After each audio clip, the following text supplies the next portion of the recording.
must be our goal and our guide. And all that we strive for as a human family, dignity and hope, progress and prosperity, depends on peace. But peace depends on us.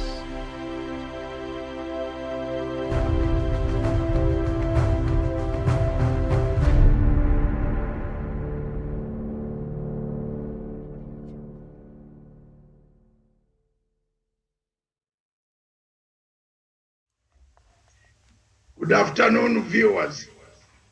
Good afternoon, viewers across the continent of Africa. Good afternoon, all of you. Those watching us right from their sitting rooms across the globe. Those watching us in America, watching us in South America, in Australia and China, Russia, Europe, Britain.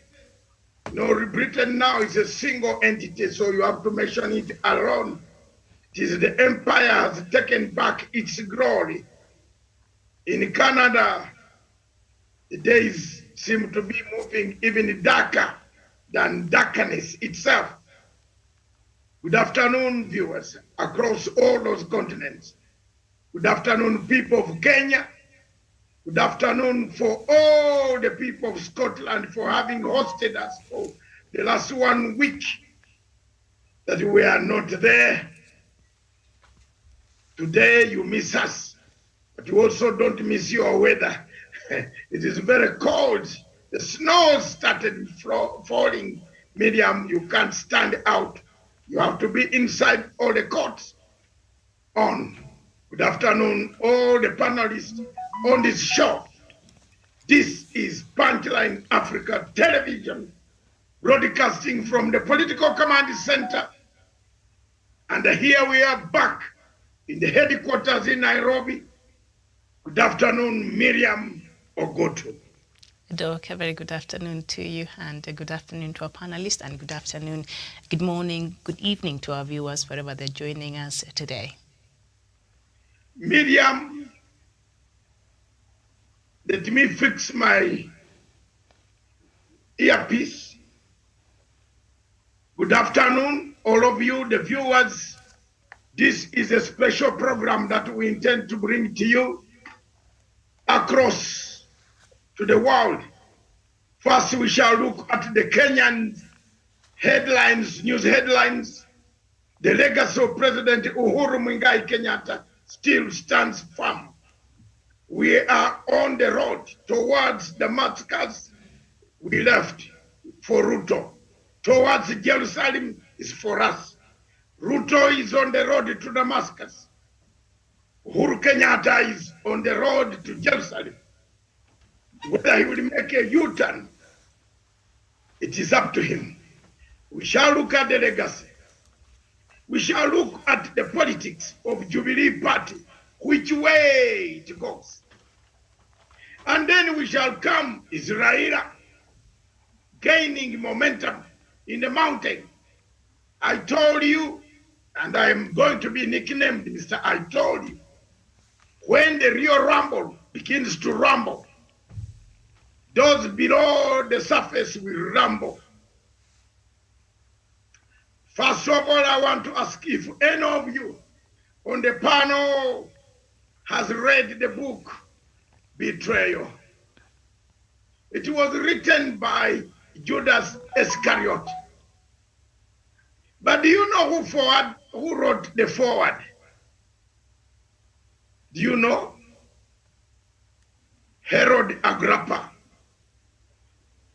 Herod Agrippa, not Agrippa, Agrippa. I'm talking of Agrippa of Nigeria. Herod Agrippa. Go and look for that book. A song, I know you are good at tackling some of those small, the betrayal. Ruto writes his own book and asks Herod Agrippa to write a foreword. Both of them were betrayers. They betrayed Jesus Christ. Herod could not sentence Jesus. Iscariot wrote a betrayal and said, he wishes would have not done it. So today in Kenya, we have a scenario. Then across Africa, we shall look at one general topic, which is at the lips of every African across the continent, in the tables, in the bars, in the meat joints, pork joints, fish joints, in restaurants, in hotels, in airports, Ethiopia. Are we bewitched? Do we make our own mistakes? Self-inflicted wounds? Is it our making that these wars continue to be where we are today? Miriam, 2 years ago, I did predict that the handshake between Dr. Abiy Ahmed, the Prime Minister of Ethiopia, the handshake between him and the President Isaias Afwerki of Eritrea is the worst disaster that the world should have not allowed to happen. Miriam and the panel, you are my witnesses. If I didn't say that, God, oh ye, hold me responsible. I warned you. Some people at that time did not know that I was saying the truth. We shall look into that when it comes to that time. Right now, I want to introduce quickly the panel. Daniel Wesonga, investigative journalist, Punchline Africa Television. Touch the microphone on the greeting. We can't hear you. We can't hear you.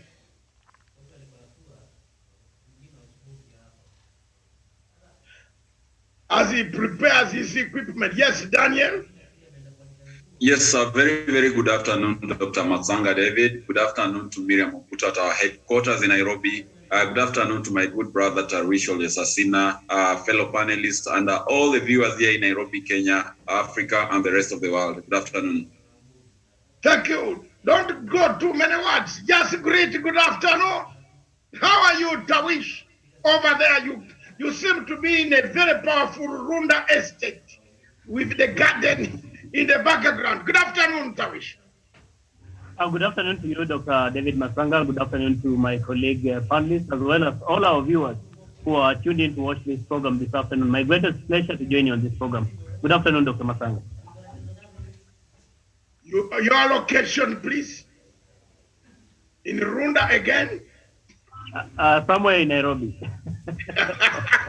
Thank you very much. Good afternoon, the candidate for this ward that is, when is this election and we finish it? Let our man, one of us, clinch it, get it, clinch it, take it. Douglas Kirimi from Meru. Good afternoon. Good afternoon, Dr. David Masanga from the Political Command Center. Good afternoon, Miriam Ogutu, Daniel Wesonga, Odesisana Talwish, Samuel Wairegi, and Jevan Karanja. Thank you for having me on the show, Dr. David Masanga. The election is on 16th of December, but we are very uncertain about it because the IBC and the men that went to court has also resolved, they have also resolved to go to Court of Appeal. So we are waiting to hear the directions from the court, whether we shall hold the elections on 16th of December or not. Thank you, Dr. David Masanga. Are they just playing tactics in order for you not to have this election? Because once you cross over to next year, February, you can't hold another election. The law doesn't allow that. Yes, Dr. David Masanga, the law does not allow for any by-election to go past the 9th of December because we enter into the election calendar of the IBC. And then when the Electoral Commission tells us they are going to hold the election on special occasion, on special request on 16th of December, they also contravene the law because the law says that on 9th of December, going forward, there is no election that can be held in the Republic of Kenya. But now, when these people continue putting up bottlenecks from one bottleneck to another. The IBC is not committed to having an election with the candidate of Moses Kuria, the Chama cha Kazi candidate, on the ballot, because they have argued in court and they also argued on their papers that are filed in court that when this candidate of Chama cha Kazi is allowed to go to the ballot, it is going to create a legal loophole that is going to be exploited by other civil servants who are not going to resign from their different respective workstations from February next year. Then they can contest and still they can contest for of public office and then continue drawing public salaries or public allowances from government and continue being political candidates in their respective areas. So I think the IBC is committed not to having an election here, but I'm praying, because I've also used a lot of my money and my time. I've wasted a lot of time since the June of 2021, that we are going to hold elections on 16th of December so that we can be done with this thing once and for all, so that we can be able to focus onto the future, which is the 9th of August 2022, Dr. David Masanga. Thank you. Thank you very much. Douglas, Miriam will bring in the headlines, and then you can discuss part of the obstacles of Kenya's elections. There are so many obstacles surrounding it. I predicted it. I said it. If you want a good election in Kenya, don't give Chebukati a chance. One of the problems that Africa has is they don't listen to their own prophets, but would rather be lectured to by a Muzungu, and of which the Muzungu taught us all these tools of analysis, which we are delivering to you.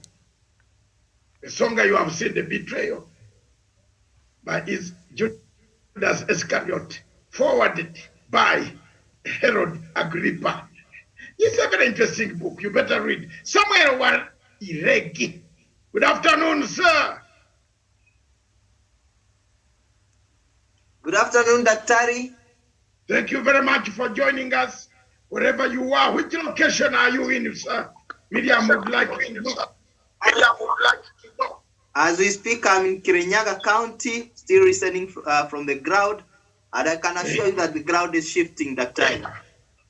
The ground is shifting. You will tell us in one of the topics. Let's quick it, cut it over. Thank you very much, Samuel Waregi from Kirinyaga. Kirinyaga, the rice steaming of rice that we eat in Kenya. Thank you very much, brother, for joining. Last but not least, because very many other people are joining, they have notified me on my phone. Javan Karanja from Nyanyuki. Yesterday, I saw you in Nyandarua. The crowd was really big in Nyandarua. Good afternoon, Javan Karanja. Good afternoon, Dr. David Matsanga and my fellow panelists and our viewers wherever they are catching this broadcast from. Indeed, yesterday was a very big day, and the crowds in Nyandarua confirmed the question that we have been asking: in whose hands are we safe? If we go by the crowds, then it is clear. It is not a hidden secret anymore that we are safe under the hands of the former Prime Minister. Thank you. Yes, thank you very much. You can't be in the hands of a thief who can even steal your state house and sell it. Did you know that? This guy could sell the land title of the state house, and you think you have a state house, you will see auctioneers from abroad coming for it. Thank you very much, gentlemen, lady and gentlemen. Miriam, I hand over back. I've done the job of introduction. And thank you. Good afternoon, Miriam Ogutu, for holding the fort the whole 2 weeks. Thank you, madam. I was reporting from the cold areas of this planet Earth, where people have come to destroy ours so that we look like them. Good afternoon, Miriam Ogutu. Doc, good afternoon to you. And before we get into the topics, let me just read through very quickly the headlines this afternoon on Sunday Nation. The main headline: Ruto Raila swap tactics in vote hunt. And then Ida stamps authority in Orange Party ahead of nominations. The story is on page 29. So Sion Oyu renew NAT rivalry. And that is what we have on the front page. And then we go to the Sunday Standard. Raila stars Mount Kenya with big comeback, and inside a deep cash crisis facing the public universities. And OKA is best bet for you, Gideon tells the business community. And Shabal jolts race to succeed Joho in Mombasa.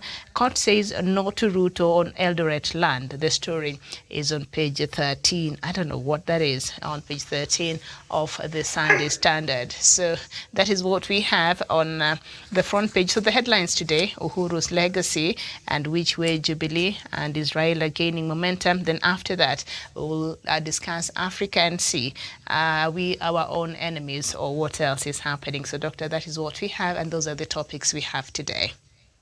Thank you very much, Miriam. As fresh as I am from the cold, I would just like to say the legacy of President Uhuru Kenyatta continues to rise and rise and rise, and it shines. Globally, President Uhuru Kenyatta took an ovation. Globally, in Scotland, the audience was full. Globally, everybody saw the delivery. Globally, he has done the job. Globally, he has made everybody know Kenya. My risk, when I moved around the conference hall, Miriam, this one here, you don't know how many people stopped me. Until I raised both hands, I said, so the English people asking, where do you belong? I said, here, here, here. I was trying to hide here. You know, so President Uhuru Muigai Kenyatta's legacy is really up. It's there, it's seen. Look, let Nairobi clean itself.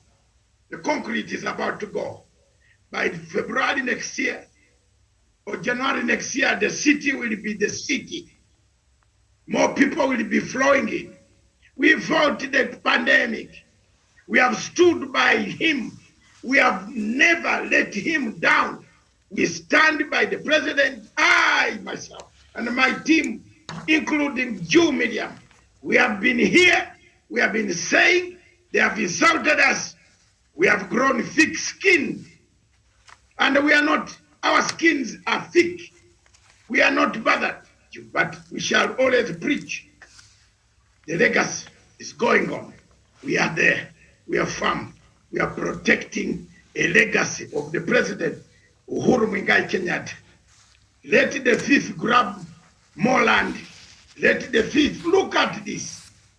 Medium, let me pick that story of the Ruto's land. What is this land again?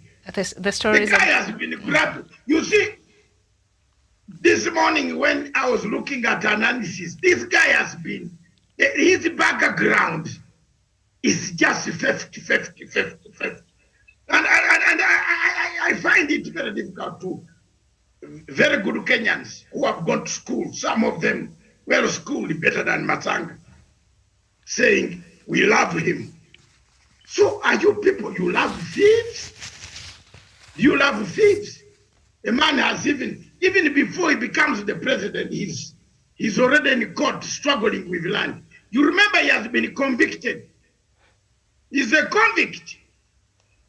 Ruto is a convict of if you are fined and you agree that you actually grabbed Muteshi's land, you are a convict. You are going to elect a convict, not even, forget about ICC. This is now a conviction in Kenyan court. If integrity cases, men who have read law, Samuel Wairega, people should come up, a citizen should struggle with this guy for him to be knocked out of this race. And I believe I'm preaching to the right people. With Songa and Waregi and Douglas Kirimi, now you are in politics. Struggle with this guy, this conman of the highest degree. Carry him out. He's a convict, man. This guy was convicted for having grabbed Muteshi's land. If the judge sentences you, you are a convict. So everybody is aware. But can he hold the fire of Raila Amolo Odinga? Can the hybrid political conman hold the fire? People have wondered why I've gone rogue with this guy. And I'm even going to be, I have now got videos of what he does to these women. Oh, no! And you know, Matsanga, Miriam, you don't know me. I don't know whether you really know me properly. I'm very bad. When I mean to be bad, Miriam, I do it. Like those videos, I'm going to release them one day if Ruto goes on talking rubbish. Yeah? I'll release them. Sikue tena itarelease niamuke niende nikae sessions. Kwanza mupigane. Itarelease. These women who are shouting, I'll release. Me, I'm very bad, I tell you. And Atawishi knows me for this. I am not joking. So Mr. Ruto continue saying so many bad things about the president. Chunga mimi, he doesn't pay me to talk. You pay others to talk. But me, I love the president of Republic of Kenya for sincerity, for being honest, for being civilized, for keeping a legacy. If he was not civilized, he would have locked up Ruto and thrown the keys out in Earth River. But because he grew up in a home, which is a civilized home, he has behaved so well. That is one asset that Kenyans have. Ruto deserves to be in committee, Uko. Then people can can also meet his wife while he's listening. Hey! Because we have been injured. Some of us have been injured very quietly. We've lost assets. Some of the assets I can't tell you on this TV. We have lost assets. The Songa knows that's why he's looking up there. Someone taking your asset. Thank you very much, Miriam. I hope that is the legacy. Any comments on the legacy? Anybody who wants to comment, put up your hand. Douglas Kirimi, you are there. You have already put up your hand. Any comment? About the legacy of President Uhuru Kenyatta and everything that he has been able to achieve across the country. But I have a very huge problem with one man that you have called an hybrid political conman, Dr. William Ruto, the deputy president who takes advantage of the president's agenda or the legacy of President Uhuru Kenyatta when it is convenient for him to do so. I have seen him call President Uhuru Kenyatta Ataperi, and how can you ride on the legacy that a man who is the president of the Republic of Kenya has been able to fight for this legacy, has been able to fight for SGR, he has been able to build the Keno Marua Junction at Gokarage, he has been able to build numerous roads, including in Ruto's own backyard. But when William Ruto goes out there in public, he tells people, we have connected you to electricity, we have connected you to better roads, we have been able to better education for children. School-going children are able to go to school, 100% transition from secondary to primary school.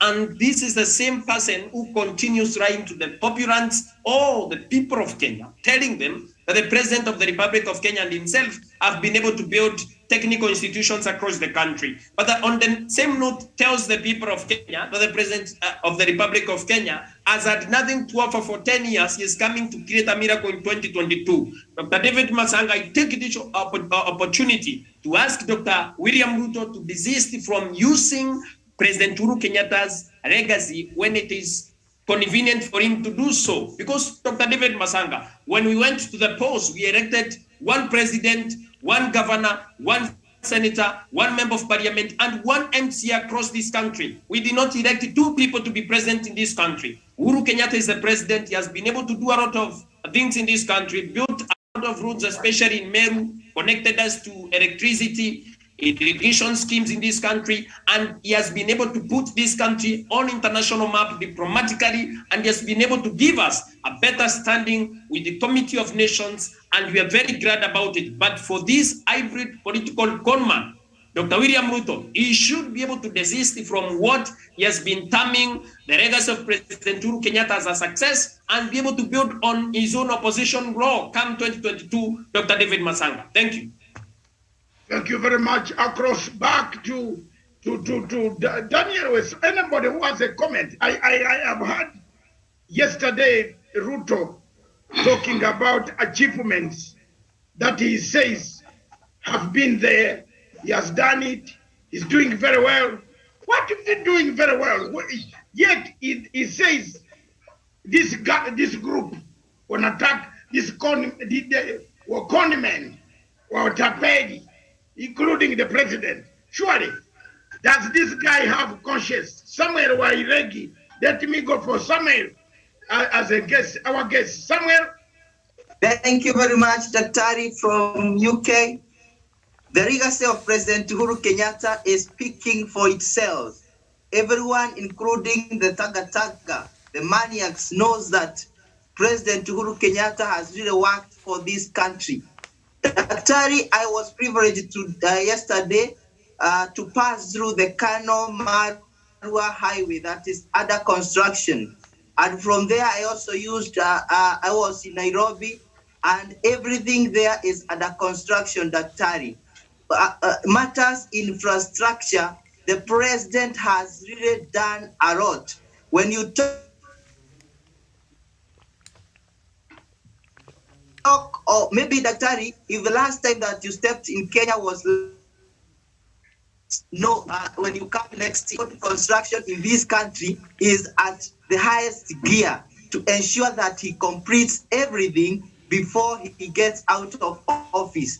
Daktari, my village from Murang'a County, the place I come from, Kairichi village, is getting a power connection this time round. For the first time, Daktari, from when this country was, the earth was created by God, the village will use the power connection, will use electricity connection in December, courtesy of Uhuru Muigai Kenyatta. I'm telling you, Daktari, and I'm assuring you, together with the efforts of my brothers, Javan and others, we shall not allow a thief to take the leadership of this country. Daktari, we cannot allow somebody to come and ruin the economy of our country, to ruin all what Uhuru Kenyatta has done for 10 years in just 1 year. We have seen it all. Look at Kenya Power, vile ilikuwa inaendelea when under the leadership of Keter. We know everything that they does when they are given the leadership of each and every institution. Huwa wanakura, inakuliwa, inaisha. And that one will not allow. We shall preach the people the truth gospel. People knows that Uhuru Kenyatta has done what he has worked with Raila Odinga, he has worked with William Ruto, and he knows each one of them and what they can do to this country. Therefore, Daktari, Miriam, and the panelists, we are working very hard to ensure that a thief will not take power in Kenya. We will not sell our dreams. We will not sell the youth to a thief. We cannot sell our country for 10 years, ichukuliwe tena, and then when we shall be taking it after 10 years, we shall be taking Matabara. We will not allow that, Daktari. Thank you. Yeah, thank you very much, Samuel. And any other comment, then we return the baton to Miriam. Any other comment? Very well. Thank you so much, Daktari, and thank you, colleague panelists.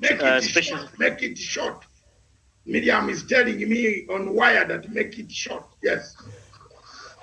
Absolutely. Thank you so much, Dr. Masanga. What I did wanted to say is that President Uhuru Kenyatta's legacy is something that really stands out. It's something that speaks for itself. If you are to enumerate what President Uhuru Kenyatta has been able to achieve ever since he came into office in terms of fulfillment of the pledges he made to the people of Kenya in the run-up to 2013 general election and 2017 general election, I will say to a large extent that the president has achieved so much.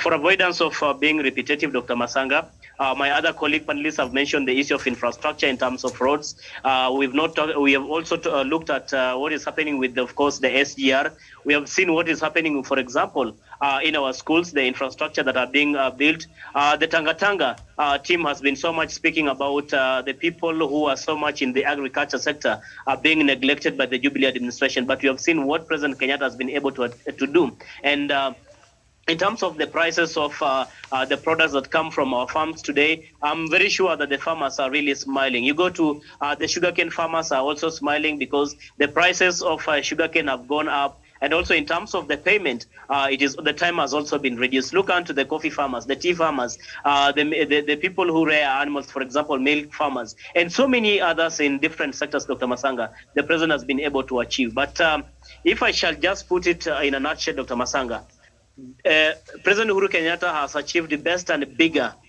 in as far as the unity of purpose is concerned. That is the biggest legacy that the president will be leaving for this country. To me, there's nothing that really supersedes that the unity that the president has been spearheading. And anybody who really aspires to take over from President Uhuru Kenyatta must be so much keen and focused on continuing with that legacy of the unity of purpose and making sure that the people of Kenya, regardless of where they come from, regardless of their ethnicity, regardless of their religious background, regardless of their political persuasion, that they will be able to live together as brothers and sisters in this Republic of Kenya. And to me, that is the biggest thing that has ever happened with President Uhuru Kenyatta's legacy. And I hope that anyone who is taking over from him will be able to have a continuation of that. Because of time, Dr. Masanga, let me submit. Thank you.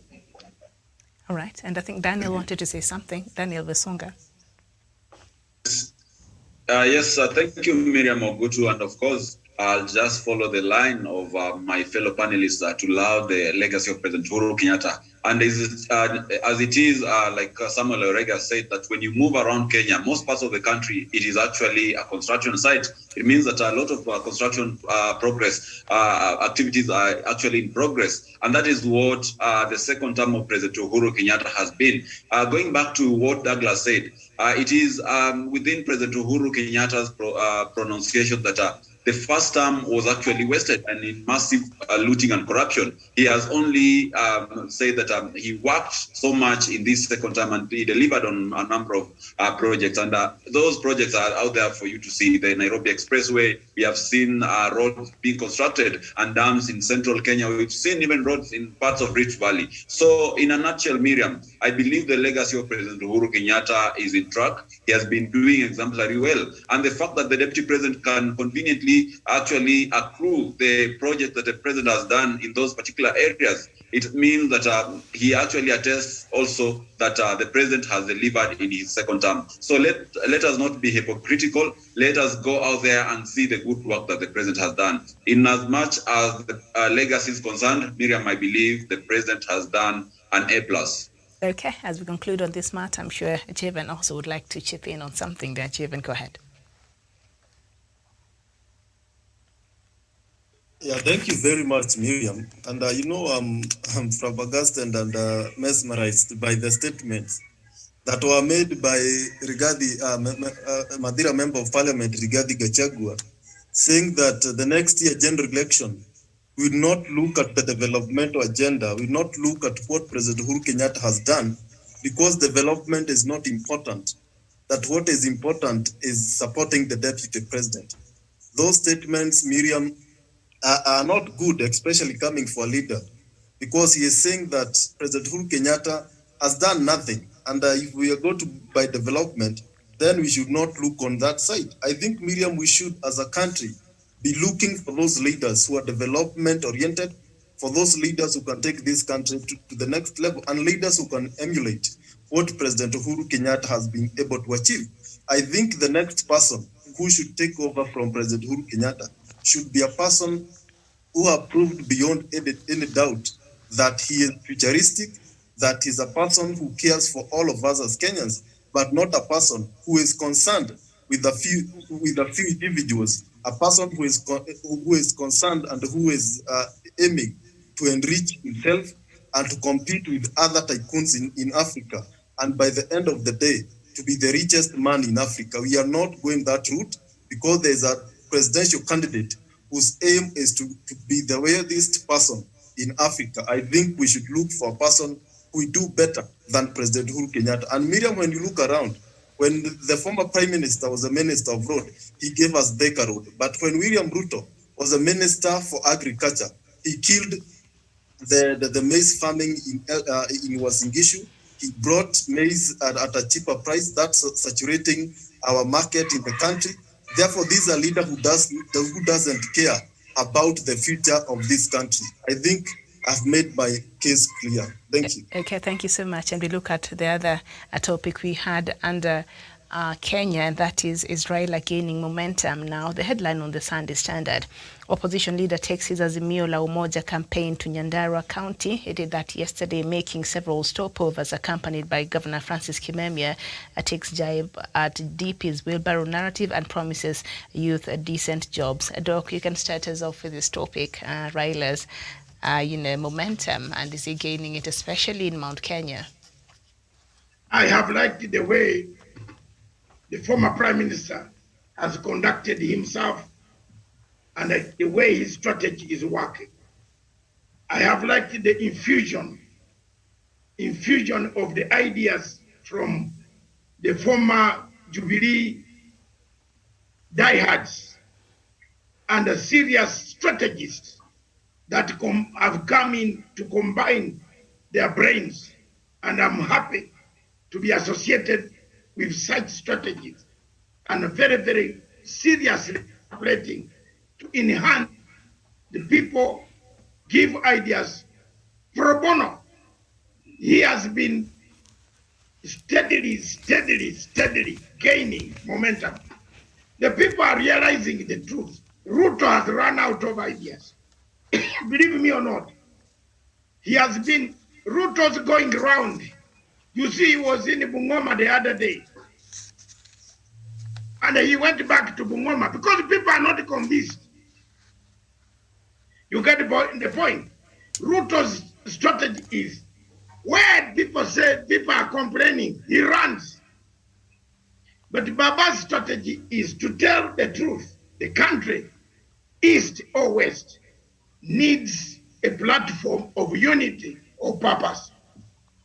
There is no way you are going to tell people that you want to do bottom-up policy when they are not united. Who is going to listen to you when there is a war? Who is going to listen to you when there is violence? You see, Douglas Kirimi has just said something that is very worrying me. I've told the Kenyans that these elections are going to be the worst type of elections that you will have. Because the Electoral Commission is not yet worth it. If I were a Kenyan, I would not allow Chebukati to touch my ballot again. And I will repeat here, whether people in Jubilee hate me or whoever you can't hate me. So what will you do? What will you do? It is you to suffer, not me. Because I'm not a voter. I'm not a voter. But people are telling you that this election is already mad. It's already gerrymandered. There's a lot of gerrymandering here. Look at what this small ward where Mr. Chebukati says we shall hold it on 13th. The law says before 9th of December, no more election. Then you are going to hold an election after 9th. So what type of life is that? For me, Raila Odinga has proved, and let me tell you why. If I were Kalonzo, Musalia Mudavadi, Wetangula, and Gideon Moi, you stand better chances under Raila than going to in marriage with Uhuru. With Ruto. If you go in marriage with Ruto, this guy will muzzle you in the first 3 months, which Raila does not do. When he said he was going to swear, he went and he was swearing. He doesn't do anything. Those who did not come, did not come. I want to tell you that it is better to be under the umbrella of Raila Omolo Odinga, because he will do a Mandela. You get my point? But Ruto is going to do 10 more years if he wins the presidency. Have you not seen that? So if you are Kalonzo going to work with Ruto, you have to wait for 10 years. And out of the 10 years, shrewdness and acidic as he is, very shrewd, very acidic, very violent, some of them do not even see the light by the end of 10 years. I'm telling you. And the Kenyans don't say I never told you. You can call me all the names that you want. I'm not better. Those who are writing, you can even write to heaven or to hell, or write to Angel Gabriel and talk about Matsanga. I'm not better. I speak my mind, and my mind will always set me free. Ruto is not worth a person to be given a vote in Kenya. On the derailed elements will give him a vote. On the criminals will give him a vote. Those who give him a vote, how can you give people a wheelbarrow to climb a mountain? Can a wheelbarrow go to Abadeas? Can a wheelbarrow take tomatoes from Abadeas mountain? People are looking at policies.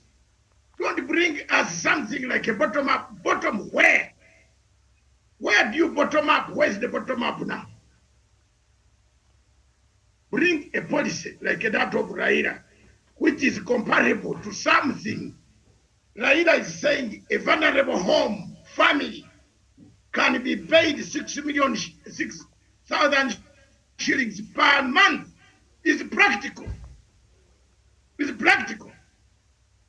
And if you lock up corrupt people like a Ruto, remove them from the society, and they smell their money. You see, when Ruto goes around the border, you know he's going to get money. Don't sit here and tell people lies that he's doing a rally. Which rally? Wasn't he in Bungoma a few days ago? He thinks people don't know what he was doing in the market. How many of these people who are not Kenyans who were in the Bible? We know everything, Mr. Ruto. Only that Kenyatta is a very good man. Ruto, listen. President Kenyatta grew up in a very good family. Otherwise, you would be in jail. There is a lot of evidence. You are a very bad guy. Me, I tell you the truth. I don't care. I can go away. But you're a very bad guy. You're a very bad guy. In fact, it's good. If I had known that you are like this, I would not have gone to the ICC to even talk about your name. You're a very bad guy. I didn't know you. You're a mafia. If you can't elect a mafia to become a president of a republic of a country which is the only icon of peace, this country will go to pieces. This man will choke your throat. He is a bad guy. If you younger men who have not worked with him, you are being told by us, you go and sell your car to go and stand for him to get Rule 68 to be out. And the Ruto does not say thank you. He goes with his nose up. Ooh, I'm very good. What? If I knew, I am sorry, God. I am sorry, God. If I don't say it now, who will say it for me? Who? it was like now. But most, the trouble is still coming. The man has been there for 10 years. He has admitted. I've seen a motion somewhere where 2, 3, 5 very intelligent Kenyans have crafted a very good petition. I am aware Wesonga is aware of it. They would like the Supreme Court to say whether he's, there are so many things. Mr. Ruto, you might smell his state house outside. The worst Ruto will do is to give someone his supporters ndio tuwakule mzuri. Lakini the battle is still on. Don't insult Uhuru and think there are no, Uhuru might not do it, but there are other people who are determined. Yes. Let me also talk like Atwoli, Allah. Yes, people are determined. You are not going to fool people. You are really a thief, a very big thief from your childhood. Everybody record have looked at how the man was, apart from using the Bible, handling the Bible. This guy is a real thief. Look at the cases. What type of man is this you want to select, Mr. Miriam? Surely you wake up at 5 a.m. to go and vote such a person? A person who was at home would be better. Surely? This is a guy who should not even be having any leadership, near the leadership at all. He has turned around. So for me, you know what? I leave it to you, Kenyans. It's up to you. Back to you, Miriam, I leave it to you. For me, I predicted. I told you. The man goes to... Oh, no, if you did the campaign in Cheptais, the other week, then last week you ran back to the same market. What are you collecting there? Who funds Ruto? Who funds Ruto? Where is the Ruto getting the money? Yes. You might be dealing with people who are dealing with terrorists. Where is the money coming from when there is nobody who has money in this country? People are sleeping hungry. Where is the money coming from? He doesn't have factories here that make money every day apart from the chicken. He has not been funding. It is after going through Cheptais, and those border areas that yesterday he gave 3 million shillings. Did you not see that? I'm a keen observer. Trust me here. Yes, the money was missing. Yesterday now after from there, he went with money to Ukambani huko Kitui. Wewe mjinga wewe, unajinga wa sisi si wajinga. Tunakufuata. We shall expose. If people are not exposing you, we shall expose.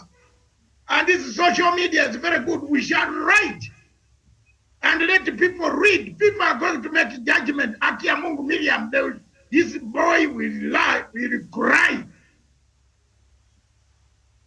He will cry. Anafikiri wa Kenya wajinga. Cheptais, what were you doing in Cheptais? You were in Cheptais the other week.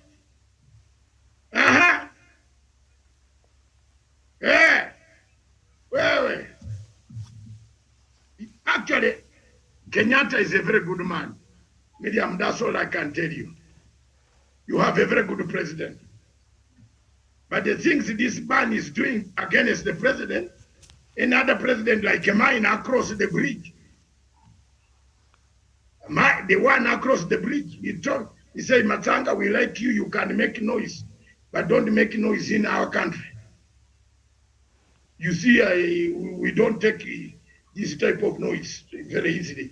We don't like reaction of forces. You better cross and go stay in London here. That's what he told me. Frankly, he told me, 1993, in a conference where Bazungu were listening to me. I put up my hand just to say, Mr. President, but the country has got to war and you are inviting investors. He said, this is a stupid guy. This guy is very stupid. This type of men in our country, we eliminate. Hey, the Bazungu said, point of order, Mr. Chairman. This is a threat to this guy. He said, no, we just liquidate this type of people. Hey, the Bazungu said, no, this conference has to come to a halt. Stop. We go out. Look at that, Miriam. This is my president telling me in front of 10,000 delegates of National Chamber of Commerce of United Kingdom and Scotland and Wales and the Irish. Point blank. Until the people told me, I said, no, let me leave the conference. The Bazungu came for me about almost 6,000 crowded, said they are not going back to the conference until the president apologizes.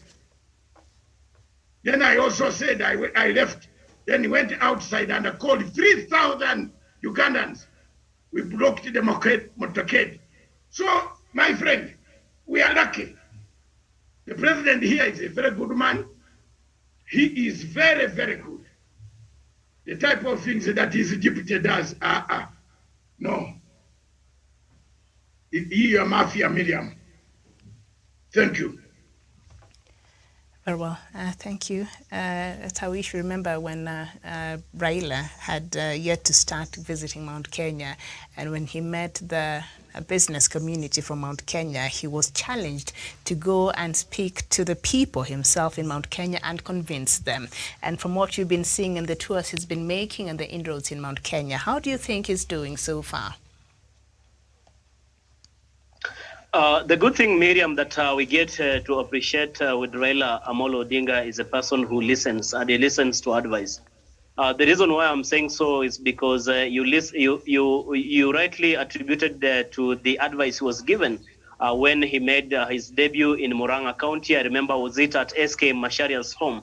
And the leadership in that region really challenged him to come out and speak to the people of Mount Kenya directly. And I remember Peter Kenneth, the former Gatanga member of parliament, coming out and asking the former prime minister that probably it is time you need to go to the churches, you need to go and visit the people directly so that the people can listen to you directly. People want to listen to Raila Amolo Odinga. And I think previously, the reason why this Raila phobia or the people not really endearing themselves to Raila Odinga was occasioned by the fact that he was not allowed really to even campaign in those places, that he was not even allowed to sell his message to that particular part of the country. But this time around, things are getting different.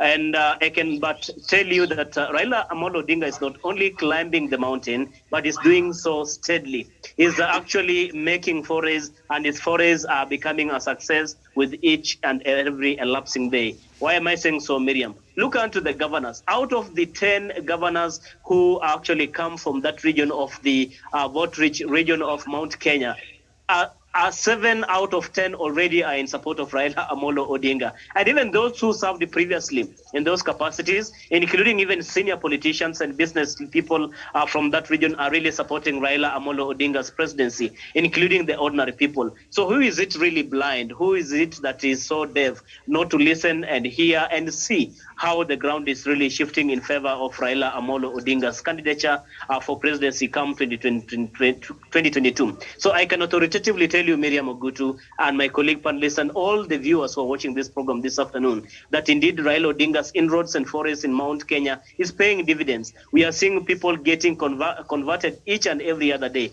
people getting to identify with the Raila Odinga and the policies he's selling to the people of Mount Kenya. Look unto the Azimio la Umoja, Miriam. Is indeed in itself really something that is so admirable, something that is sellable, something that people are really identifying with. The most important thing in this country, Miriam, before you talk even about revamping economy, before you talk about improving the infrastructure, before you even talk about giving young people jobs, is making sure that we have unity of purpose for all the people of Kenya. And that is what Raila Odinga stands for. That is what Raila Odinga has been championing for ever since he launched the Azimio la Umoja. And I think people are getting to understand people are getting to embrace Raila Odinga and seeing him as the best person who is well placed really to take over from President Uhuru Kenyatta and be able to fight corruption, be able to unify this country, make sure that we have jobs for our young people, and that is what the people of Kenya are really yearning for. Not the handouts culture that has been, of course, that has been characterizing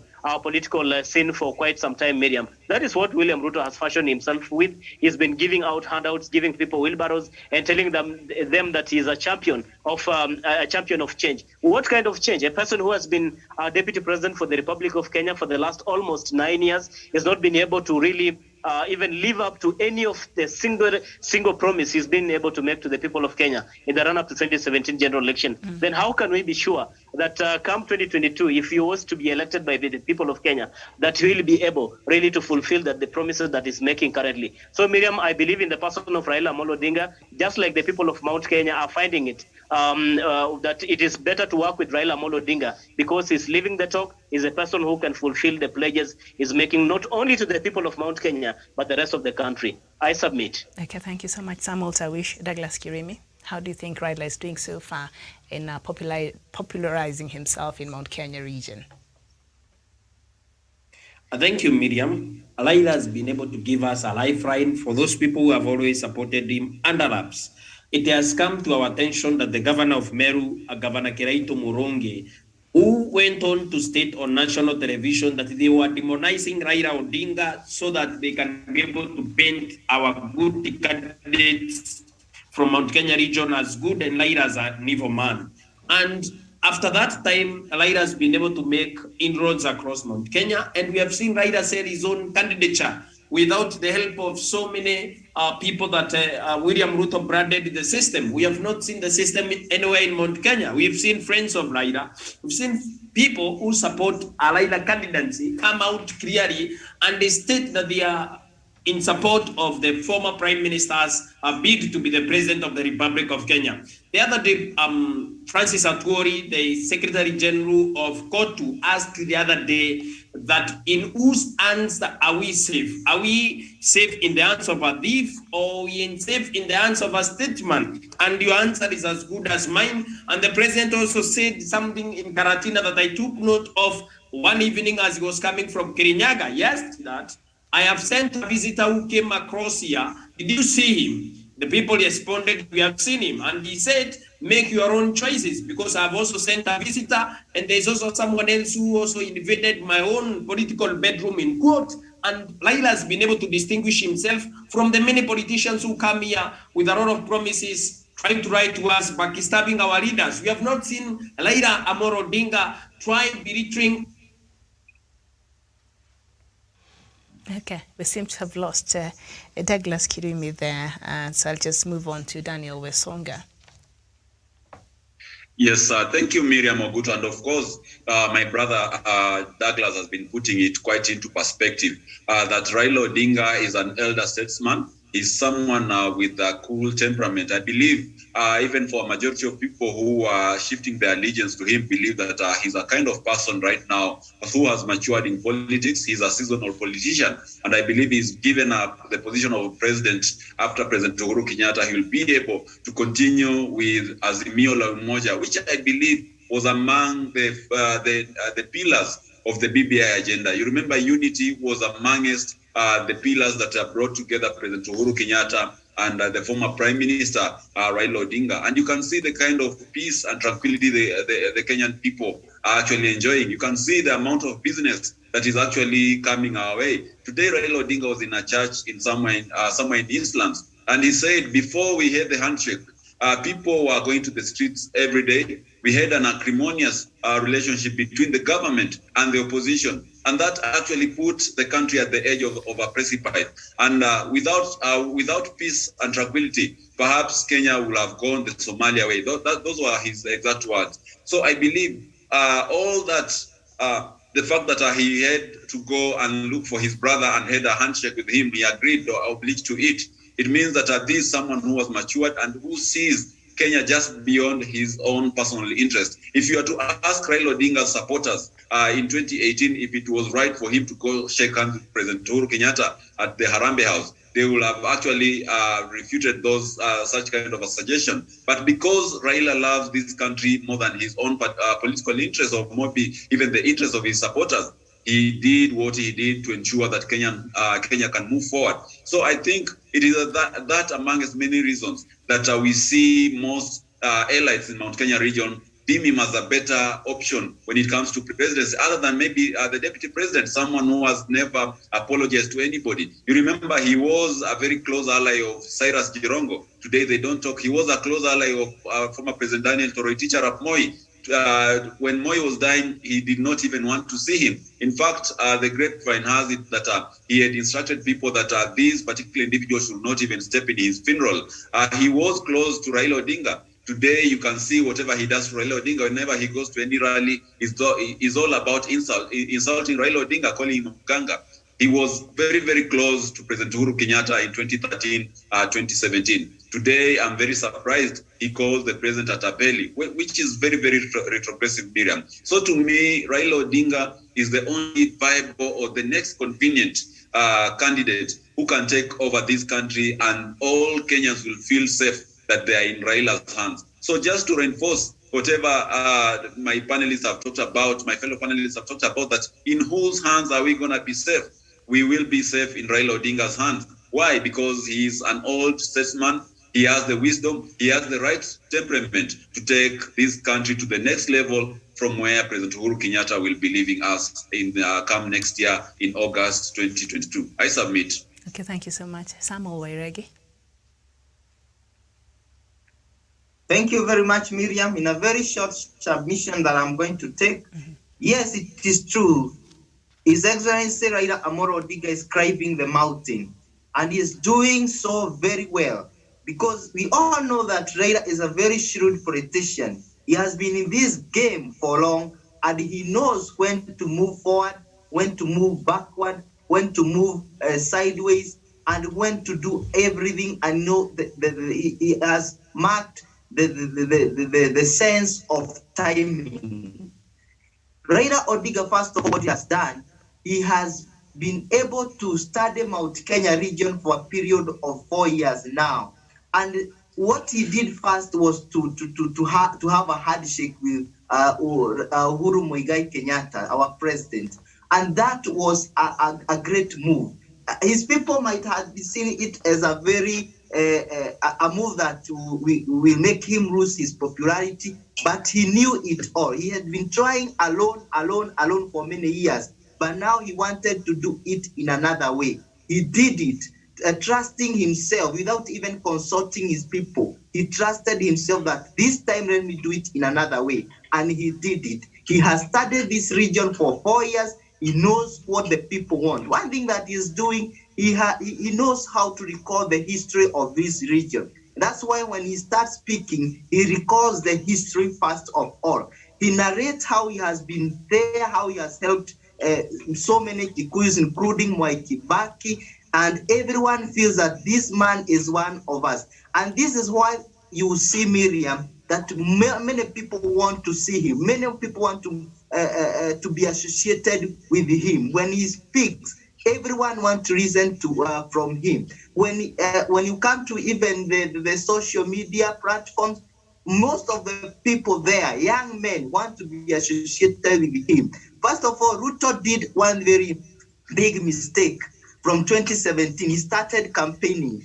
The tools that he was using are the same tools that he's using today, telling people the same story that he was telling us in 2017, 2018, 2019. Now we are in 2021. But now Raila Odinga, a shrewd politician, kept it for himself. Now Ruto is repeating the same thing that he used to tell us about the economy of Mount Kenya region, but everything that he is talking about, our president ameshughulikia vizuri, and people now are waiting even to hear from him, from the president himself. That's why in each and every meeting that Uhuru has in this region, you can check about Nyeri, Karatina, Kirinyaga, even at Roiro the other day. People are even want to hear from him.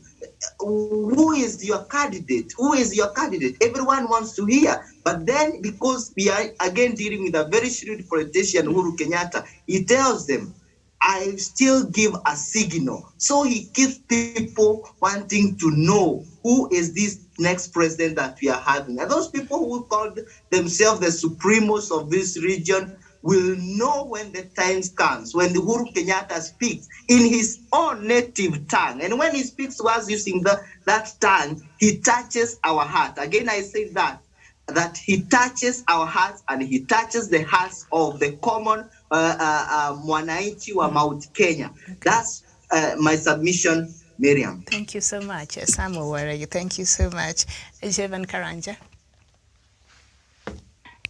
Thank you very much, Miriam, and for the topic that you're discussing, and especially on how Raila Amolo Odinga, the reception that he is getting in Mount Kenya region. Mm-hmm. One, I'll say that the people are welcoming, and I would like to tell our viewers the reason why we had Raila Odinga experienced a difficult time trying to get into mountain in the previous years is because we had our son running for president, and the same people used to demonize the former prime minister, to call him all manner of names and to paint him as an enemy. But time has come and this is a time of telling the truth. And you can see the first time Raila Odinga tried to come to Mount Kenya, he was in Githurai and things didn't go well. But the second time he came, but this time, the second time he didn't came from Nairobi. He came all the way from Nanyuki to Githurai. And Miriam, the surprising thing, all the way from Nanyuki to an area called Narumoro, to Chaka, to Karatina, he found people waiting for him to listen and to hear from him. I think this time we have given Raila Odinga a time.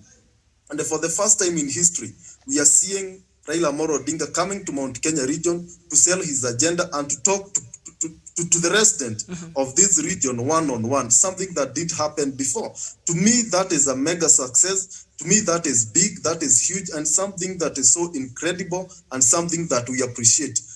Whether he'll get votes or not, Miriam, that to me is not a big business. But seeing Raila Amolo Odinga getting to Mount Kenya region and speaking to the people, to me that is big and that is a major achievement. Now what we need to do, he need to keep on coming to the region, familiarizing himself with the people in the region, so that when we go to the vote at 2022 general election, he will get substantial vote from this region. And I can tell you, wherever you go in the villages, in shopping centers, the person who is being discussed more is Raila Amolo Odinga. Whether they'll support him or not, the conversation is revolving around the character and the person of the former prime minister. Therefore, and I would like to see all these politicians given a chance to go to all other parts of this country. I would like to see the deputy president go to Kisumu without experiencing some kind of chaos and havoc situation. We need everybody to be given a chance to go in every region. And I don't know why those who support the deputy president feel like it is not fit for the prime minister to come to a region, but it's fit for them to come in this region. And I would like to remind them, Mount Kenya kingpin, Mount Kenya political leader remains to be the president of Republic of Kenya, Uhuru Kenyatta, and deputy president has made some serious mistake. He has gone ahead to dare his boss. He has gone ahead to call his boss names, forgetting that in politics, you don't go out calling everybody, breaking all the bridges that you might need in future. Those are some of the mistakes that he need. And I remind him that the political kingpin is not the deputy president in Mount Kenya region, but President Uhuru Kenyatta.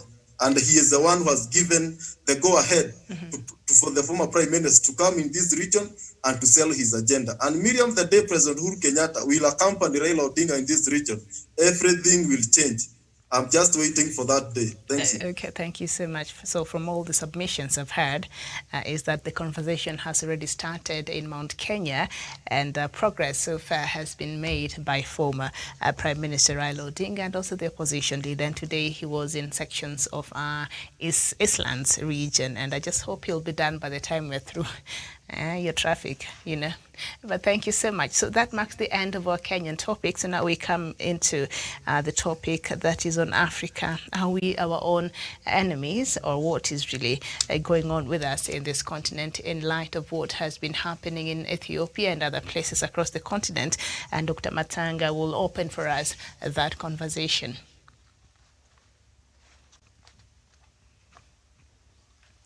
Doc, if you can hear me. Yes, I've opened. That okay now? Very well. Go ahead. Thank you. Thank you very much, Miriam. I will be candid, straight, make points. Are we our own enemies? The answer is yes. We make mistakes in Africa. I was a great friend of Zenawi, a great friend of Isaias Efaki, a great friend of Dr. Tedros. We sat together. We worked together as refugees, accorded refugee status in Her Majesty's government in the 1980s. Zenawi, Matsanga, Efaki, Dr. Tedros, we had the same office. I was working as the vice chairman of Uganda Community Relief Association, resettling refugees that were fleeing Museveni's government at that time. One of the things that still haunts me, that today I went on my Facebook and I wrote that in case I meet Zenawi ahead, he has gone ahead, the late Prime Minister of Ethiopia. I wouldn't like Zenawi to ask me, why didn't you ask Isaias Efaki the same question that we asked him in Islington and Highbury in London, near the famous club called Arsenal. Is it Arsenal Football Club, near that stadium? The question was, after we take over Ethiopia, what next? Zenawi answered quickly, because at that time I was struggling to return parties in Uganda, to make parties workable. Kizza Besigye was eating together with Museveni, enjoying the fruits of their liberation and their revolution. Bob Wine was nowhere to be seen, and he was not even born, I think. You know? Yes, he was born, but he was about 6 years old. We looked at each other in the restaurant, and Zenawi told me, this friend of mine is a tribalist. This friend of mine does not want a united Ethiopia. Today, as I speak to you people here on this platform, I'm one of the few witnesses. When Zenawi was present in Ethiopia, he granted me free entry to Ethiopia at any time at night, in the morning, no visa free for Matsanga. May his soul rest in peace. Part of the problem why Eritrea formed its own country and left Ethiopia was Isaias Efaki. And a part of the problem why Ethiopia is going to dismember itself into a Yugoslavia of Africa. And I repeat, anybody who has studied political science better than me, come here and challenge it. If I will not beat you and you add me more, you are max.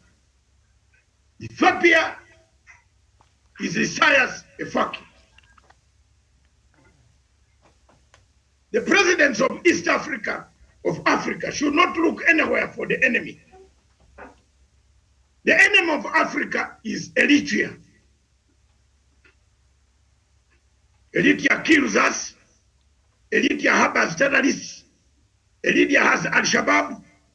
They meet, they eat, they enjoy the rice in Asmara. Me, I don't hide. I'm a bold man. I've reached the status of, if God decides to take me, I will go. Isn't it, Miriam? My last born is 22. I will go. And she will one day listen and tell the world that my dad stood by me, took me to King's College in London to study law. She will arrest people. She will arrest Ruto. And I like Ruto's son who studied a small degree of law, which does not help him, but he helps him to wear rings. You know, let me tell you, I call a spade a spade. The problem of this region is that the leaders are not calling a spade a spade. President Uhuru Kenyatta called a spade a spade. We are having a war. It is coming here. If Ethiopia falls to pieces, Kenya will have an influx of refugees. But we are keeping quiet. We are not telling Isaias Afwerki. We are fed up with your activities. They went into Tigray and slaughtered people. Any of you who has read the report of United Nations, put up your hand. I have read 156 pages. Here I am. When I was in the hotel in Marriott in Scotland, at night, I read the report of United Nations human rights group that documented human rights abuses. 2 presidents on the continent of Africa, 3 + 1, 2 + 1 prime minister will go to The Hague. Just watch the space. President Farmajo, Hague. President of Eritrea, Hague. The Prime Minister of Ethiopia, Hague. You are going to see. I am not a lover of ICC. I don't like it. I even now hate Karim Khan because he's working for them. In fact, if he finds me on a plane, we can push each other. I just don't like to see his face. More so with some things he did here, which I don't want to bring on international scene. Because if I bring them on international scene, you lose the job in 5 minutes. So handle me properly. Let me tell you, Miriam, people have gone to Ethiopia. They have killed people. They performed a genocide. Somalia sent troops. Somalia dead bodies were found in Tigray. Over 300 dead bodies of Somali troops. Eritrea entered Tigray, killed, wiped out people. The younger man of Addis Ababa, this boy who was born in 1978, this one here, this Abiy Ahmed. Miriam, what did I tell you? Miriam, recite what I told you on this show. The day he shook hands, bring back that tape here. What did I tell you? I told you on this show that Dr. Abiy Ahmed has made a mistake to shake hands with Isaias Afwerki. There will be a war. Where are we today? Africa, tell me, where are we today? Those watching me across the continent of Africa, from Nigeria, The situation is so fluid in Nigeria and Biafra that the people have even imported missiles. Have you seen the type of missile they have imported? They are going, it is, something is wrong. Are we bewitched? We combine our forces. You bring in Turkey. The countries that are dismantling Ethiopia. Hide, don't hide. Can I name them for you, Miriam? Yes. One side under my panel. One side is headed by United States of America. Egypt, Sudan, France, they are on one side. They are on the side of Tigray. On the other side of Ethiopia, this man followed the religion. Abiy Ahmed went and picked Turkey, Somalia, Eritrea, and the mercenaries from Russia. We have a problem. If an African does not see that, I'm sorry, I see them. I see the problem. I want us, before we begin, I want Stephen to play a video. And I want all of you to listen to that video and make comments. See how we are bewitched. I have said it from me. The biggest obstacle of peace in the region, in the Horn of Africa and the African continent, is the president of Eritrea, Isaias Afwerki. He eats with terrorists at night and laughs with Africans during the daytime. His people have died in the Mediterranean Sea, fleeing poverty, repression, depression, dictatorship, looting, killing, butchering. The butcher of Eritrea, the butcher of Asmara.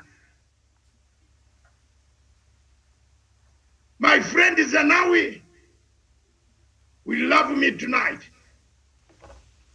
Wherever you are, Zanawi, I've told the butcher of Asmara the truth. I hold myself responsible. The biggest problem, if Kenya is not talking, I've talked. I am not subjected. I can talk about this anywhere in the world. The biggest problem that we have in this region is Asmara. It is the hub of terrorists where they come and kill us and hide there. And the worst regime that we are forming is the one of Mogadishu, of Farmajo. Farmajo chases Mulongo. Mulongo is my relative. You hate Mulongo because it's Matsanga's relative. Wait. Farmajo, you touched the wrong button. But you haven't known we are bad. You call yourself bad, but we are dead also. Mr. Farmajo, take note. If you thought Mulongo is alone, he's doing his job.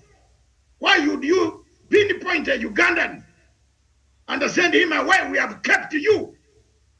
He's a relative of some of us, but we shall get you also. You are one of the few people that Africa does not need to be in the leadership. The world is keeping quiet. Everybody here, they are keeping quiet. They are not talking. We are having a regime collapsing a Yugoslavia. We are going to have a Yugoslavia million of Africa. The collapse of Ethiopia means the collapse of several states that are fragile. Didn't I tell you there will be a coup in Khartoum? It is there. Look at the fragile peace of South Sudan. Who is going to keep that peace? Miriam keeps on talking about it here on this show. When it comes to Sudan, is there peace really? Or peace of pieces? Peace promises of peace. Is there peace in South Sudan? I was talking to the PA of Riek Machar who said the soldiers, most of them have run away with the guns. They have gone from containment areas. There's nobody who is helping them. We are keeping quiet. A bombshell is being made slowly, slowly. If Ethiopia explodes, Africa dies. The great horn of Africa is no more.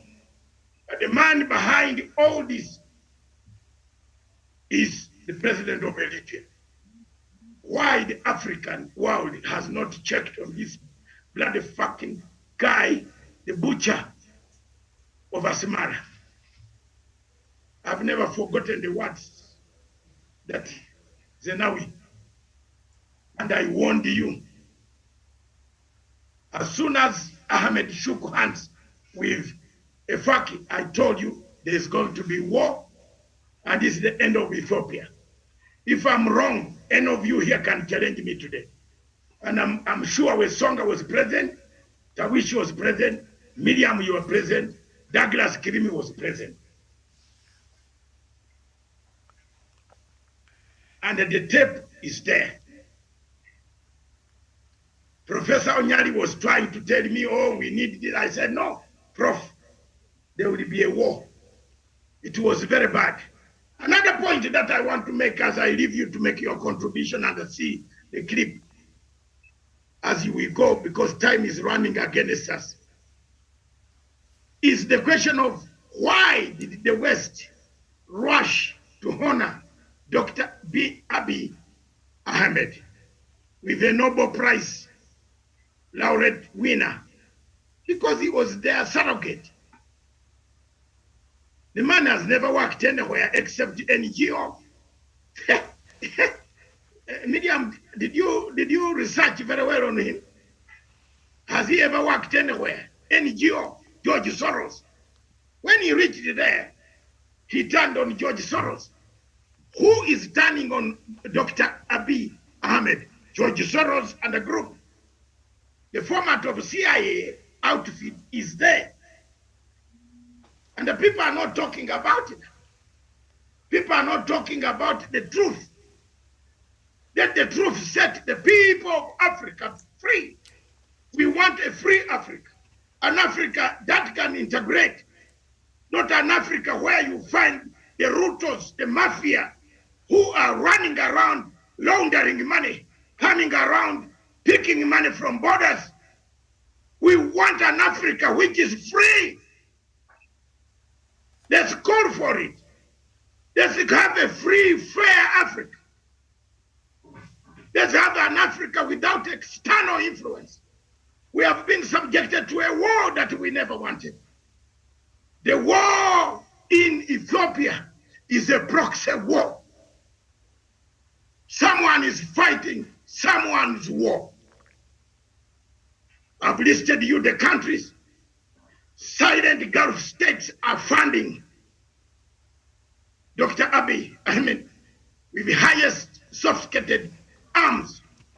To kill who? You are killing Ethiopians. The Tigray people are being supported. To kill who? You are killing Ethiopians. Time has come. Now let this conference, I call upon the people who are listening, the African heads of state, namely President UHURU Kenyatta, that this conference not be held in Addis Ababa. Let this conference be held in Dar es Salaam or Nairobi for people to express their views without fear. We are tired of these wars. Kenya is a member of the African chair of the African Security Council. It is up to Kenya now to trigger a discussion on Ethiopia. And it should not limit this discussion to only diplomats. It should allow us, people who see the truth and say it. We have said enough is enough. The Ethiopian people were living under Emperor Haile Selassie. Ethiopia was the only country in Africa that was never colonized. Have people come back to colonize, recolonize Ethiopia? Is Ethiopia paying the price of not having been colonized in the now 21st century? The Italians failed, Miriam. The British failed. The Ottoman Empire failed. So many forces failed. The Lion of Judah stood high. Have they come to kill the Lion of Judah today? Finally, across Africa, as you see in Biafra, the stage is set for a new thorough confrontation between the Fulani and the Biafra Igbo, who are being killed on a daily basis. The Biafrans are being massacred. Nobody is talking. Boko Haram is massacring people. Nobody is talking. Mr. Buhari has refused to name and gazette the type of bandits that are kidnapping and killing people. He has refused to name them. He gazetted them as terrorists. What are we up to? Across in Cameroon, the Amazonian people cry for freedom after 40 years of polar bear. Why is Africa an enemy of itself? Are we enemies of ourselves? Are we bewitched? I submit, therefore, Miriam, that we can go extra 15 minutes across the hour. Let other people contribute to this subject. Let's play the tape if it is ready. Thank you very much. We heard from the Minister of DRC. What's wrong with your country? Well, we don't even start by saying the King of Belgium created a slave colony for 30 years. The government of Belgium ran the slave colony for another 40 years. The CIA assassinated your first popular leader, Mr. Lumumba. I'm a king, yes, I'm a king, I'm a king, We have a world food system. It's based on large multinational companies. It's based on private profits.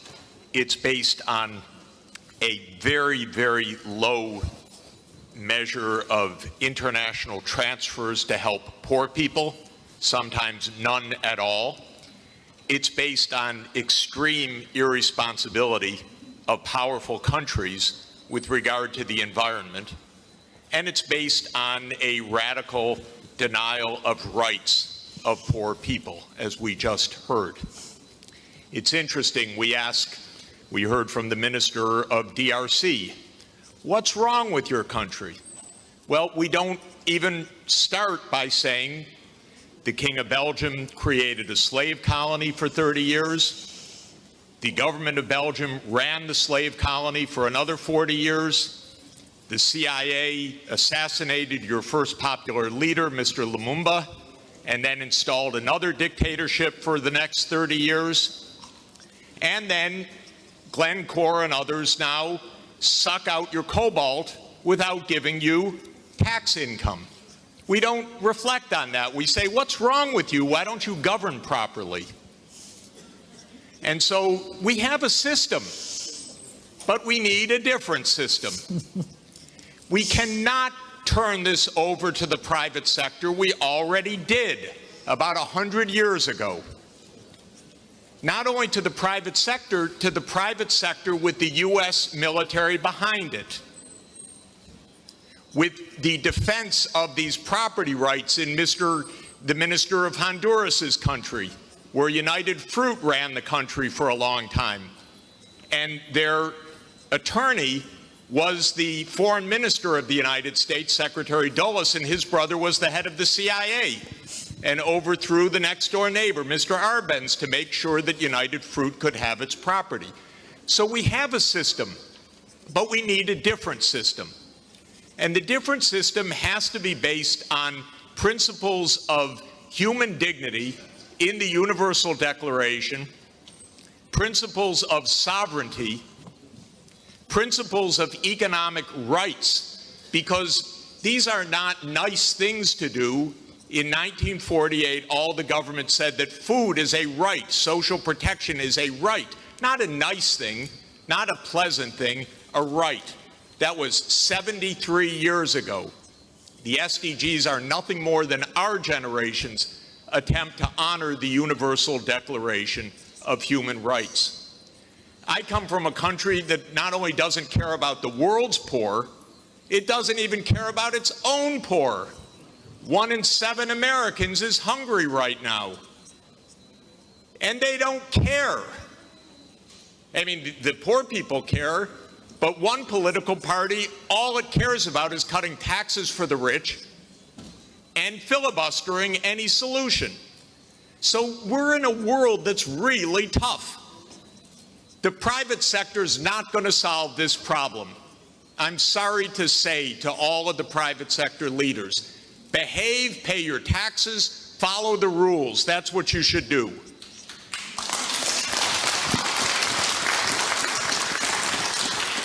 And what the governments should do is the following. They won't, but they should. First, the G20 should become the G21 by inviting systemically the chairperson of the African Union and the African Union to be the 21st country. The European Union is a member of the G20 as the EU. If you add the AU as the 21st for the G21, you add 1.4 billion people to representation at that crucial event. That will change decisively the discussion, because 1.4 billion people are not at the table for finance right now, and they need to be. So my first recommendation is the G21. I love the G20. Add one seat, 1.4 billion people with the AU represented. Second, we need an order of magnitude change of development finance. The rich countries just borrowed $17 trillion for COVID. The poor countries, nothing. Because the rich countries can borrow at 0, and the poor countries pay 5 or 10% coupon rates or have no access at all. So the world exposed its grotesque inequality this past year and a half. Rich countries didn't say, we tighten our belts, why don't you? My country spent $7 trillion of emergency funding, not one penny for anybody else, by the way. $7 trillion, it didn't even cross the imagination of the US Congress to include a few crumbs for the rest of the world. But the poor countries cannot borrow. That's what we should have heard from the World Bank. I didn't hear that from the World Bank. I didn't hear real numbers. Real numbers are in trillions right now because the world economy is $100 trillion a year. But we don't talk about real numbers. But my job, all I know in this world is long division. Divide by 100 trillion and then see whether you're talking about something real or not. So that's the second thing. We need massively to increase the lending and borrowing capacity of poor countries at near 0 interest rates like the rich countries have. Then they could get something done. By the way, for COVID vaccines, what we really need is for the United States to sit down with China, with Russia, with the European Union and the UK one day around the table and allocate these vaccines rather than hoarding them. That's all it would take. And then... Very well. Doc, back to you. Very fundamental things there that are being put up, yes, by that speaker. Miriam, I don't need to add more. I only want to say You get a clip of that and all of you take care. Read it, listen to it. The minister of Congo goes to this conference. He comes without complaining about his own country. That's the type of Africa we have. We don't cooperate. Jeffrey Sachs is telling you, if we became united, we could be G21. And then we have a say in our resources. We don't have a say in our own resources. People come and take our resources, and then they tell us what we should do when they have taken them. But we don't have unity or purpose, because we take sides on a war, on wars that are not ours. Look at the war in Somalia. We've taken, people came and told Somalia, get the Indian Ocean island, let it be yours, we shall help you to fight Kenya. Somalia agreed. That is now a bomb in waiting. People are thinking it is gone away. No. Very soon boats, Kenyan boats will start sinking some of those guys who cross into their border. And the conflict will spark. Conflicts are everywhere. Look at the stupidity that we have. Uganda and Kenya, Uganda and Rwanda. Medium. For 2 years, the border is closed. No, for 2 years, the border is closed. What do you think? Is that who is benefiting? Who is losing? So we, the businessmen across here, the business in Kenya, businessmen in Uganda, businessmen in Rwanda. When can Africa be united? Look at the war in Biafra. The whole of Nigeria is gone. The Fulani people are killing other tribes. General Buhari is arming people to kill other tribes. Nobody is talking. African Union is silent. Look at that. They have even the authority to jump into other people's territory without the territory knowing. And they take out people. Have you seen what Kenya has submitted in the court? For Biafrans who are thinking we don't talk about the issue of Biafra and Nnamdi Kanu, it is in court in Kenya. Therefore, we cannot talk about it. And they should excuse us for us keeping quiet until the court makes a conclusion. We cannot talk about things which are in Kenya. You have hated us, but you like us one day. You have hated us, you have tried to blacklist us over nothing. But the truth is slowly coming out that there is a regime somewhere in Abuja that rendates people, goes into other countries, smuggles people, working using mafia tactics without even the state knowing. One day you will find the truth.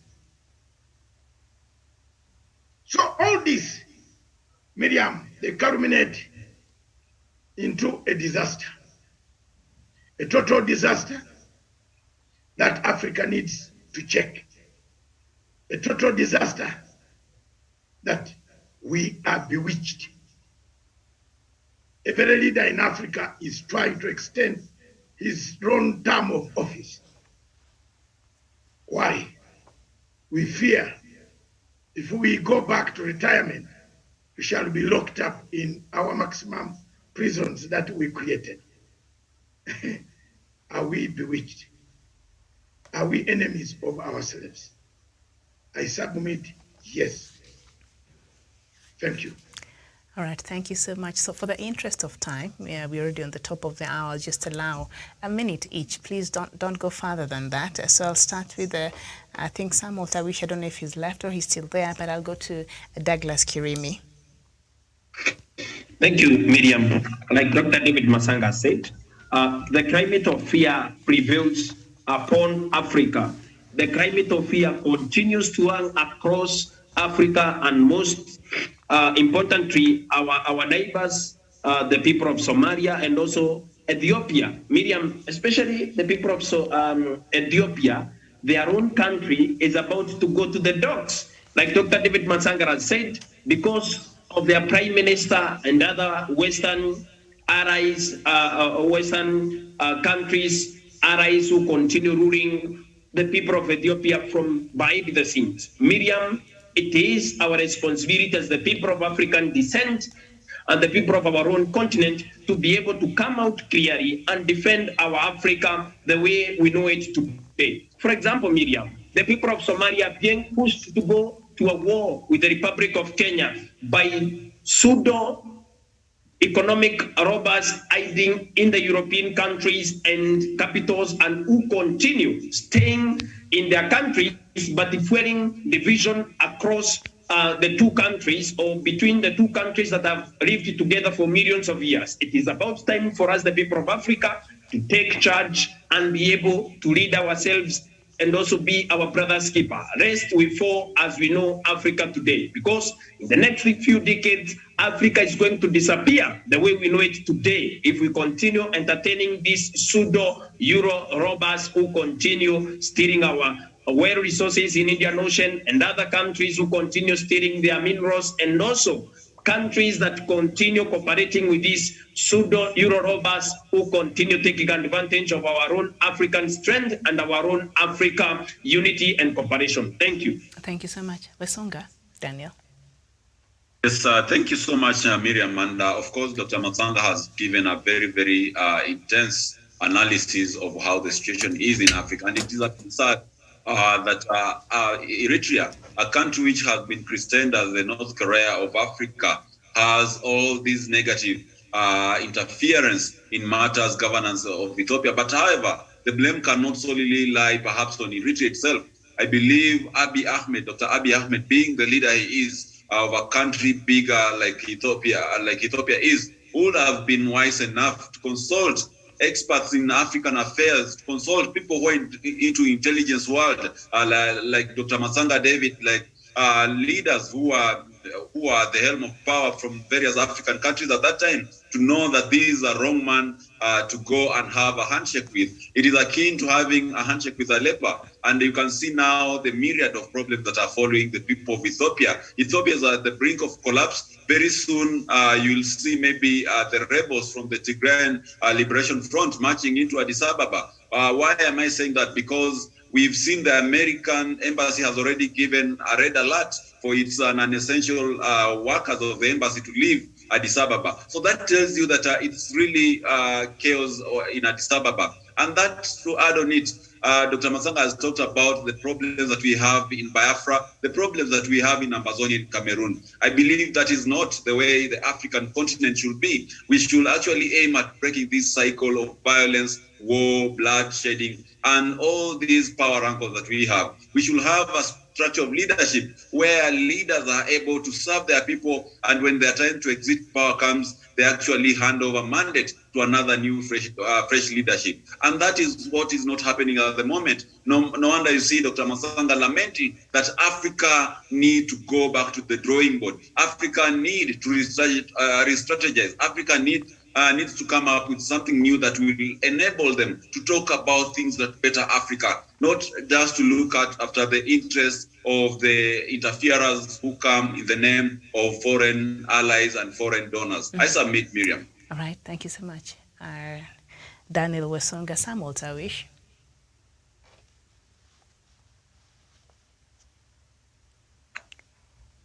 Okay, Jevin Karanja. Very well. I don't know if Samuel Wairegi is still there. Yes, I'm still here, Miriam. I'm still here, Miriam. Go ahead. I'm deeply saddened by what is happening in our Eastern African part and Africa at large. Countries are at war. Countries are fighting themselves. Communities are fighting themselves. And I'm deeply saddened by what is happening, especially in our East Africa, because Kenya is part of East Africa. And if you look very well, the only country that is not heading to war, or maybe is not heading to war at the near future, maybe it's Tanzania, just Tanzania here. And if you look Somalia, our neighbors, Somalia, Ethiopia, South Sudan, Sudan, and I don't want to predict maybe in Uganda, because there we have a dictator, if I say so.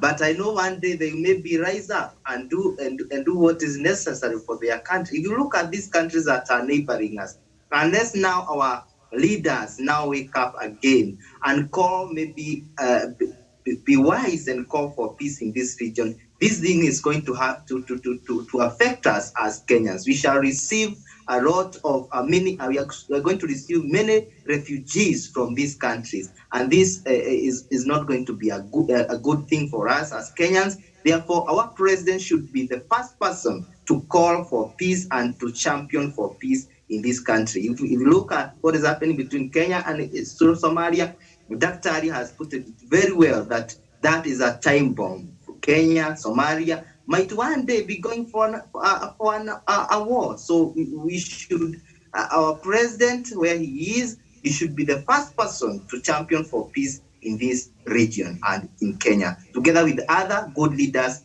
that we have in Africa. Thank you. Okay, thank you so much. And that marks the end of our show Douglas, today. there is Tawish.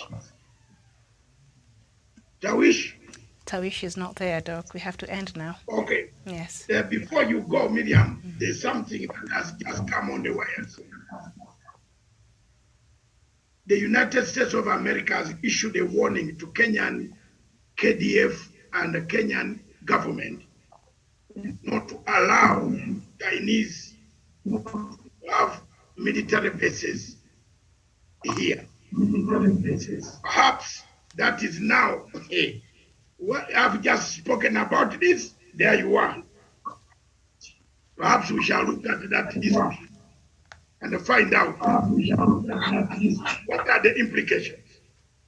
Thank you very much. Back to you in the studio. God bless all of you.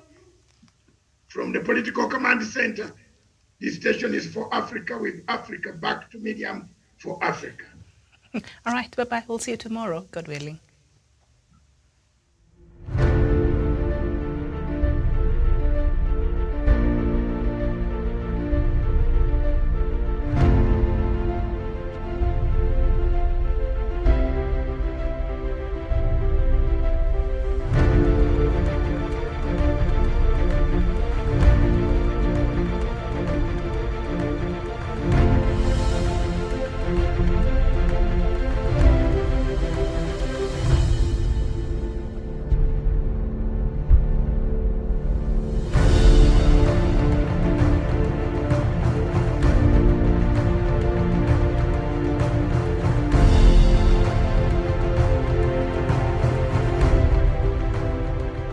Peace must be our goal and our guide. And all that we strive for as a human family, dignity and hope, progress and prosperity, depends on peace. But peace depends on us.